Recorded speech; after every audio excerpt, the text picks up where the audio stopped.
Hey everyone, Trevor at Toploaded Gaming. I got a new camera. I wanted to hurry up and try and make a test video with it. So I figured I'd show my newest pickups. Not the newest pickups, but fairly recent. So let's go ahead and jump into it. I don't think I showed this before on the channel. Jay, he runs a channel, link in the description. Jay actually was stationed in Japan, so what Jay was doing was pretty much going to all the shops there and acquiring all the most badass Japanese stuff he can get his hands on. And I don't know, maybe he's able to do it since he's in the military. Maybe he's able to do it cheaply, but I'm just imagining like him having to pay all of these freight costs on the way back. But maybe since he's in the military, they hook him up.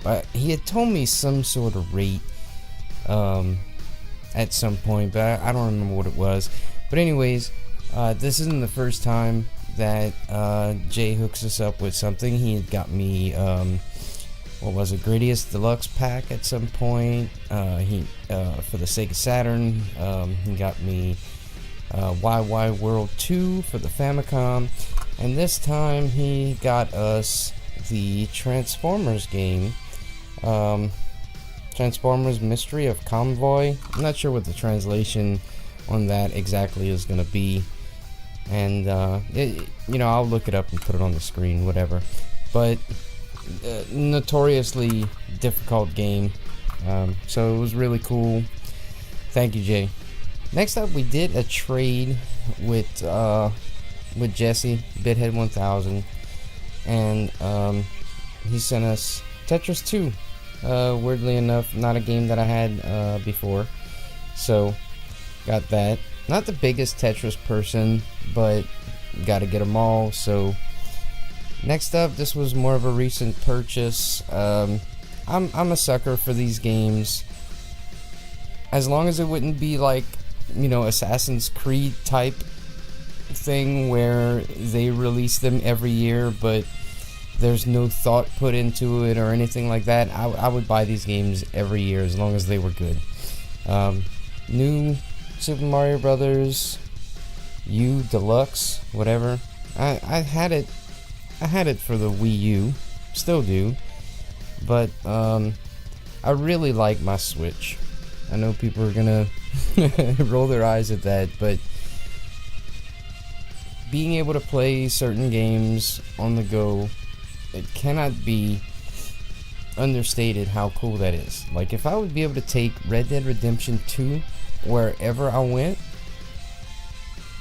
I would be one of these ridiculous people that is just like how some people are on their phone 24/7.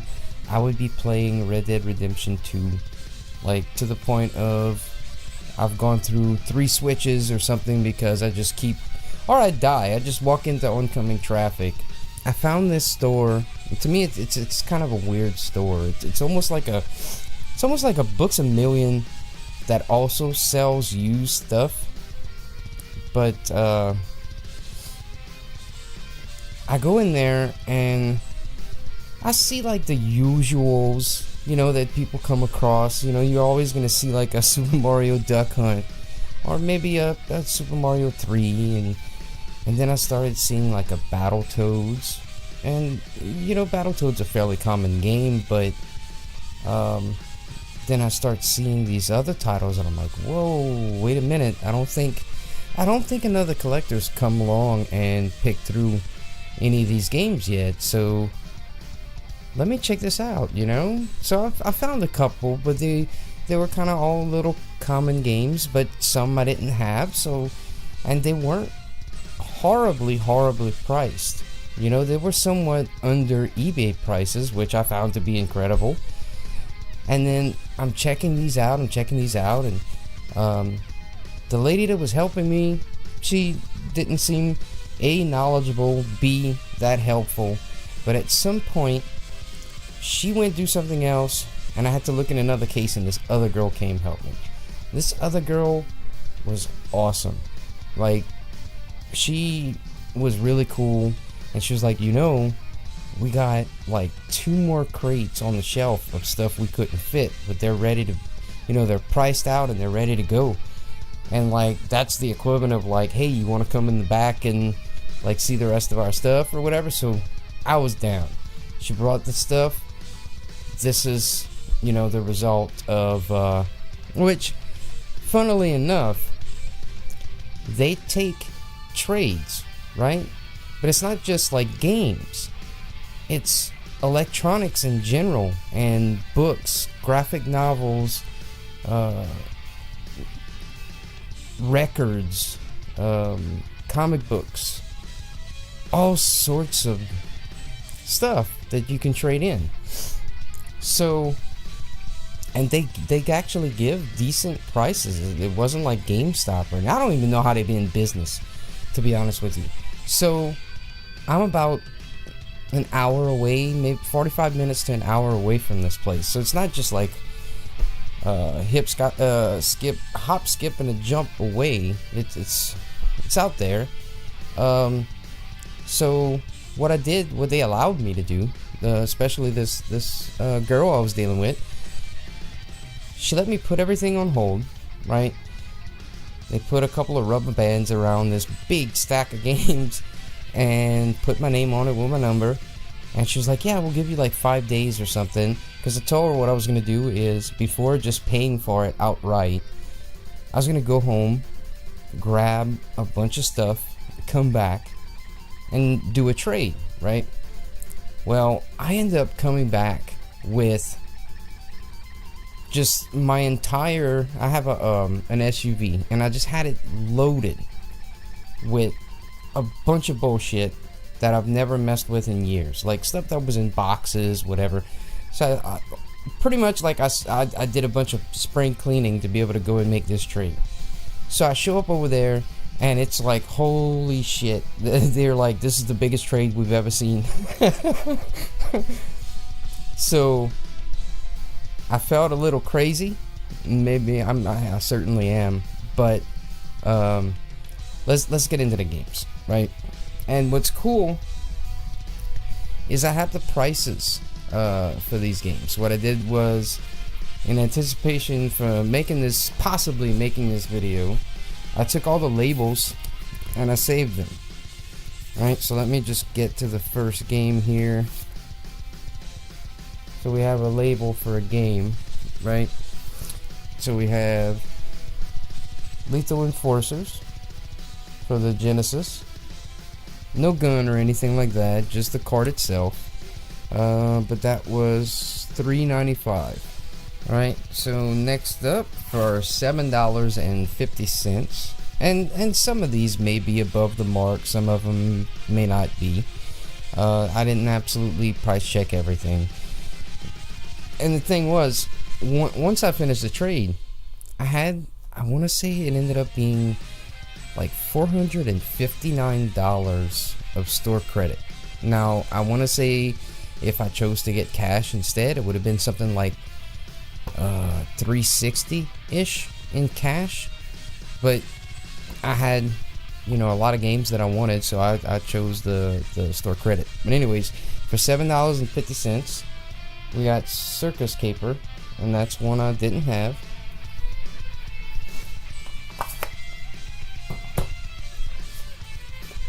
The next, for $12.95, we have Capcom's Gold Medal Challenge.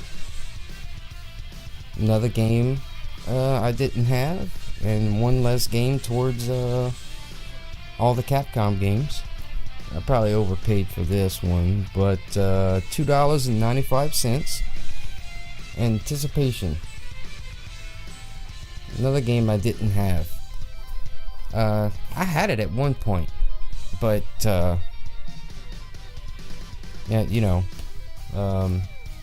when I first started doing this, I was only keeping games that I intended to play. So there's probably around 125 games that I had at one point that I don't have anymore. So that's still happening. $7.95, Rampage. And then we have for $14.95 Dragon's Lair.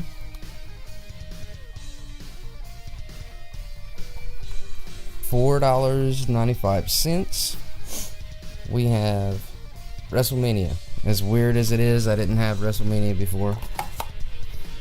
$3.95. Gotcha. $13.95 we got Shadowgate.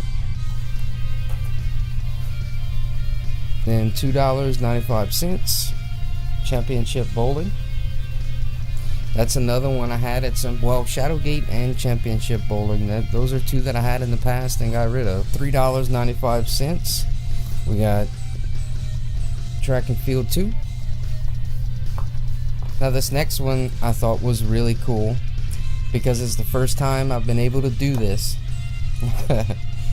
So if you don't know, some of the early release Nintendo games, they were really Famicom boards. The internals were actually the 60-pin Famicom games, and they had these blank adapters that would just convert it into the 72-pin that would fit inside the Nintendo. And I always look for those for any game that would be possible. And basically what you want to look for is 5 screw holes, and you can also tell because there's no tabs. Usually a game will have these tabs, and they're not there on these early release games. So I grabbed this game and I'm feeling the weight of it, because there's a little bit more weight in kind of like almost the middle spot, and maybe a little bit towards the lower side, where this black bar goes across the game, and it's sort of like that would almost be the center of gravity. So if you kind of could take the cart and sort of balance it on your finger, then it's quite possible that they're gonna have one inside of this. And let's see, Gyromite, $4.95. Now generally on eBay these are worth about $30. So I was like, sure, I have like 4 copies of Gyromite, but I'll take another one just in case. And I was right, fucking in there. So I thought that was really cool. Alright, next up for $4.95 we have, what is it? Ivan Ironman Stewart Super Off-Road. That's another one I had at some point, got rid of it. I was more of an RC Pro-Am guy growing up. Alright, so now I guess we're heading into the more top tier territory. Where's this game at? Alright, $9.95 we have Monster Party. Yeah, Monster Party, I looked at a little bit of footage of it and I'm like, man, that looks like a pretty cool game. I'm gonna have to check that one out, try it, you know. So next, for $29.95 we have North and South. Don't really know too much about this game. If I had to guess, it would be some sort of real-time strategy maybe. So for $49.95 we got Fire and Ice. And if I'm not mistaken, that is the sequel of sorts, I guess, to Solomon's Key. I don't know why I don't know the story. I'm sure people are gonna tell me whatever, but I don't know why they called it Fire and Ice instead of Solomon's Key 2 or whatever, but it's clearly Solomon's Key 2. I was pretty excited about getting this one. And last but not least, the game I was most excited to get And if you think about the story I was saying, I had to wait a couple days to go through all this stuff and drive back up there with all the stuff. And then on top of that, see, I originally went the Saturday. I came back with the stuff on the Monday, and it took them 2 days because there's all kind of people trading stuff in. It's not like GameStop where they do it on the spot. They research everything, what sort of price, and well, they have an inventory and they get a price, so they have to look it up in their inventory. So they're not going by eBay prices, they're going by the store, the national store price in their computer system. Another reason why I think you can get decent prices over there for some games. It might be hit or miss. You know, that's what I noticed. Because I noticed one thing for the Super Nintendo, they had like a Super Mario World, Super Mario All Stars, and another one side by side, and one was $19.95 and the other one was $29.95. So it may be hit and miss. There's definitely, they don't really know that much about games from what it seems, you know, so you just have to look. But alright, so for, where's it at? $74.95, Bucky O'Hare.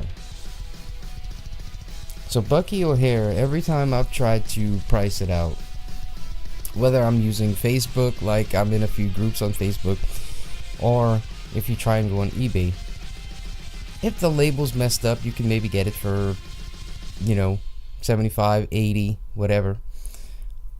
But for the most part, if it's in decent shape, it sells for like 110, 105, maybe 96. You know, if it's like a weird hour in the day or night or whatever that they put it up, maybe. But I couldn't ever find one for less than 110. So I was extremely excited to get this. I've been waiting for this one for a while. So I figured I would show some of my new pieces I got in the game room since the last video. A while back, a buddy of mine at GameStop was getting rid of a display from the store, and rather than have to, I guess, put it in the dumpster, tear it down and all that good shit, it's easier just to like, hey, you want this? Sure, I'll take it. And I saw this display and I figured I can really use this in my game room. Nice little way to kind of display some of my favorite things that I have, so why not? And then on the side I have another Castlevania row. Castlevania Dawn of Sorrow, Order of Ecclesia, and Portrait of Ruin. Game Boy Watch, Game Boy Color box, a few Walking Dead issues, the Watermelon, Donkey Kong 64 set, and a Game Boy Pocket, Super Nintendo box. And this is kind of just random crap I just put on there for now. I'm pretty sure I've covered this before, but this Toys R Us display that I got at a closing Toys R Us, and just put a bunch of my favorite things in there. My game shelf itself, which I'm really proud of the way it turned out. Essentially, a business had burnt down and they were getting rid of a bunch of the shelves in the portion that didn't really catch on fire. So I got enough to make this shelf, and then it was a matter of painting it and finding whatever I wanted to decorate it with. And I found some Nintendo marketing strips along the way, and at Toys R Us again I found that Mario paper that sits on the pegboard itself. But yeah, I think that's gonna pretty much do it for, you know, new stuff as far as in my game room as of right now. So with that, that's gonna do it for me. This is Trevor at Toploaded Gaming. See you next time.